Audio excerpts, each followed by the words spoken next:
Hello students, welcome to IFS. Here I come with another informative video. तो इस video में मैं आपको बताऊंगी कि जनरल एप्टीट्यूड का आपकी गेट एग्जाम में क्या रोल होता है. Like why general aptitude is the compulsory topic और compulsory section in your GATE exam. Okay, so as you all know, एक क्विक रिवीजन कर लेते हैं कि जनरल एप्टीट्यूड ओवरऑल किस तरह से वर्क करता है. जैसे मान लो कि ये जनरल एप्टीट्यूड है, तो general aptitude is divided into two different parts. Okay, first part is verbal ability and second part is numerical ability. Okay, then जो verbal ability and numerical ability है, now again general aptitude consists of 15 marks. इसमें से verbal ability के लिए 7 marks होते हैं and numerical ability के लिए 8 मार्क्स होते हैं.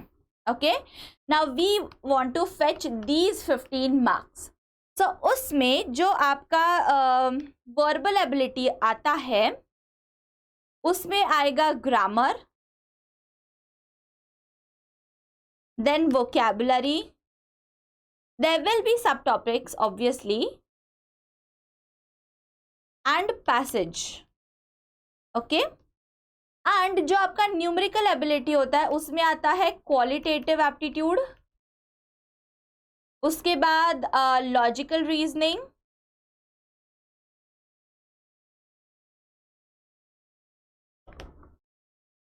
एंड आपका आएगा data interpretation,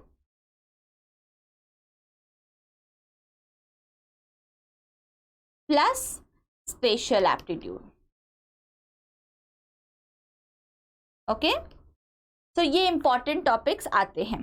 now when we are talking about these, आपको एक और इम्पॉर्टेंट चीज़ पता होनी क्या ज़रूरी है कि ये 7 मार्क्स के लिए क्वेश्चंस कैसे आते हैं.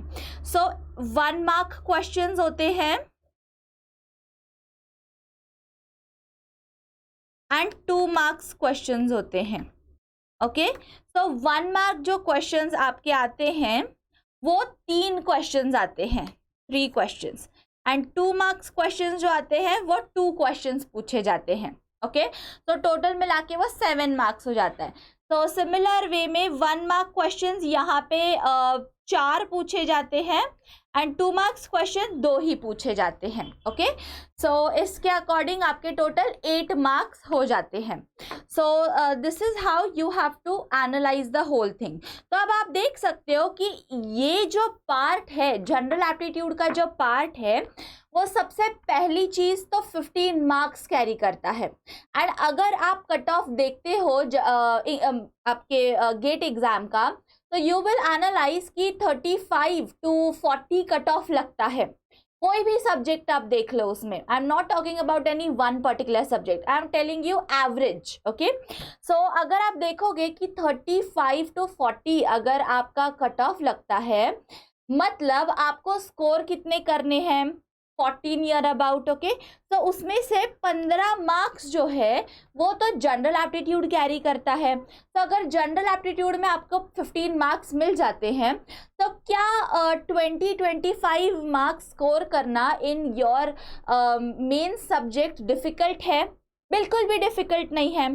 And if you all no, general aptitude common कहलाता है. तो जनरल एप्टीट्यूड किसी उसमें कुछ हार्ड एंड फास्ट स्टडी नहीं होता, वो तो जनरल होगा, वो तो कॉमन टू ऑल होगा, राइट? मतलब उसका लेवल इजी होगा. It will be scoring. क्या क्या बेनिफिट्स है?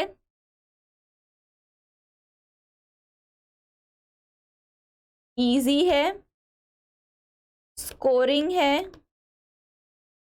कैरीज लॉट ऑफ मार्क्स,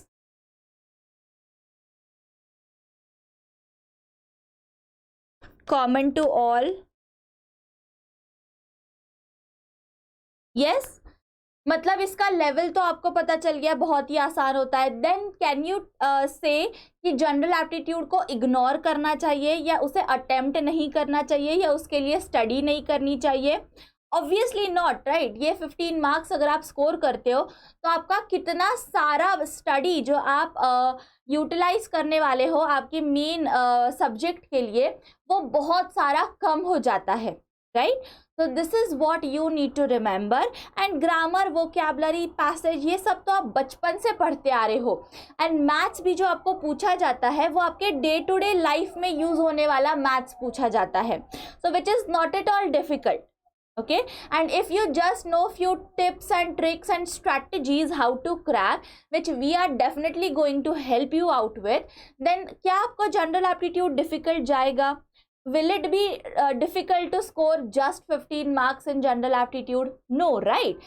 तो यही चीज़ आपकी फोकस में रखिए। जनरल एप्टीट्यूड को बिल्कुल भी इग्नोर मत कीजिए, क्योंकि अब आपको पता चल गया होगा कि how much importance is for general aptitude. So इसीलिए उसको अकॉर्डिंगली हैंडल कीजिए, उसके लिए स्मार्ट स्टडी कीजिए एंड बहुत अच्छे स्कोर लाइए गेट एग्जाम में, ओके।